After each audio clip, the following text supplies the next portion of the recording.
Welcome to a tale of three camcorders. This is a story about three cameras that Sony announced earlier this year, September time, around about the IBC exhibition which was held in Amsterdam.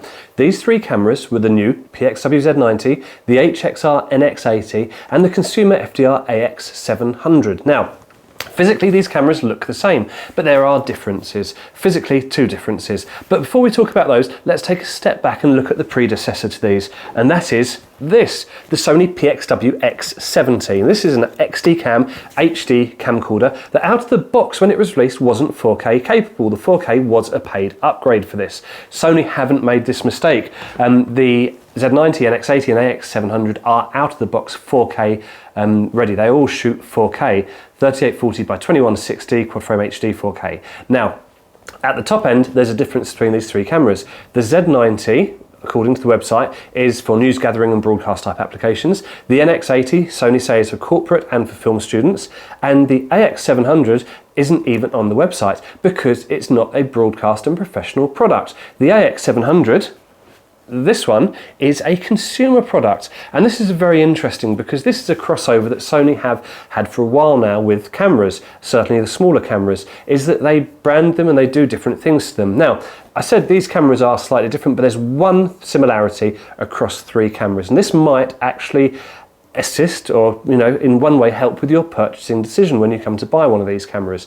Let me explain the differences first, then we will look at that. So, firstly, handles. The Z90 and the NX80 both come supplied with this handle. Doesn't come with a microphone, that's something that's extra, but the handle itself slots into the multi-interface shoe and it gives you two XLR connectors. If you take the handle off, and this is true for all three cameras, underneath you'll find a multi-interface shoe.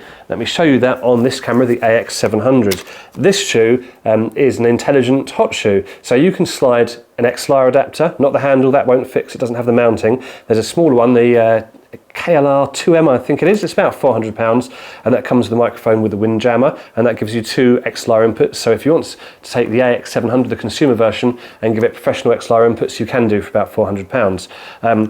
The other things that you can slot into this multi-interface shoe are radio mic receivers, which will then power off the camera body, so you don't need to worry about AA batteries or cables because that all wires through that multi-interface shoe. Now, the Z90's also got another difference over the two, and that is the Z90 has an SDI, a locking BNC barrel connector, as opposed to HDMI that you'll find on the NX80 and also on the AX700.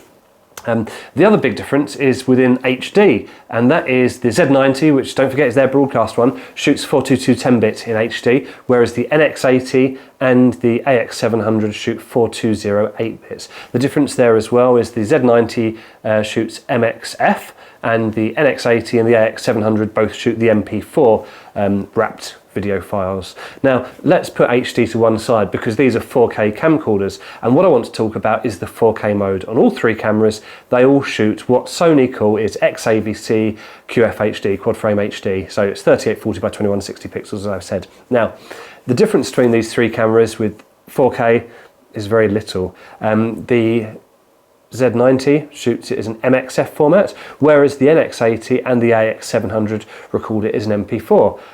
Now, what that actually means when you come to edit it is the MP4 is actually a lot smoother and easier to edit. I've got a 15-inch MacBook Pro, which must be about a year and a half old. If I take 4K footage off of my X70 and put it into the laptop, it's difficult to edit. The MP4 doesn't have that same choppiness or stuttering that the MXF 4K does. They're both recording 420 8-bit, they're both recording at 100 megabits a second, but the wrapper makes a difference between the two. Now, there are some other differences. As I said, the physicality of the body, there's no handle, the SDI connector, but then they do share a lot more in common. Now, with the consumer versus professional difference of the cameras, Sony used to do a different menu system, but that's not the case here. The AX700 has the same professional type menu system that the Z90 and the NX80 has, and they've got lots of other things in common. So these are cracking little camcorders, and a camcorder isn't so much in fashion as it was a few years ago.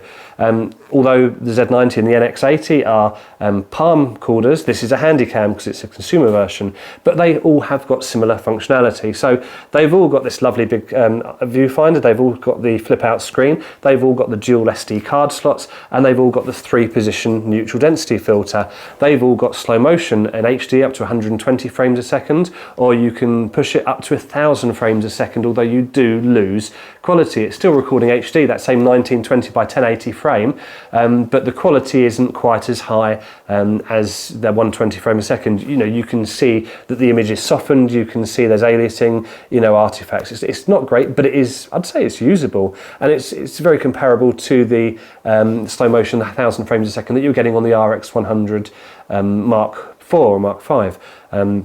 It's very smooth. There's no cropping, it doesn't zoom in. Talking about zooming in, these cameras have got a lovely zoom range. They're equivalent to about a 400mm lens on a Super 35 sensor. So they do go very telephoto. It's an 18 times clear image zoom, which is a 12 times optical zoom.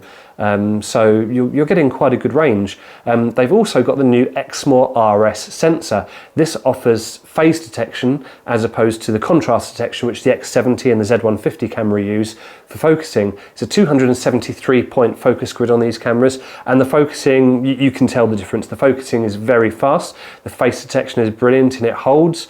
It's a very usable autofocus, which is the same technology that you'll find on the A6300 and the A6500, the smaller Sony Super 35 cameras. The focusing, I'd say, is probably on a par with the dual autofocus which you'll find on cameras from Canon, you know, C100, C300, and now on the 5D as well. So the autofocus functionality is very good.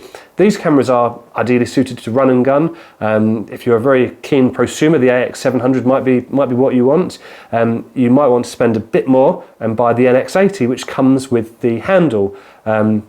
It will actually work out slightly cheaper to buy an NX80 than it will do to buy the AX700 and the KLR2M XLR adapter as well.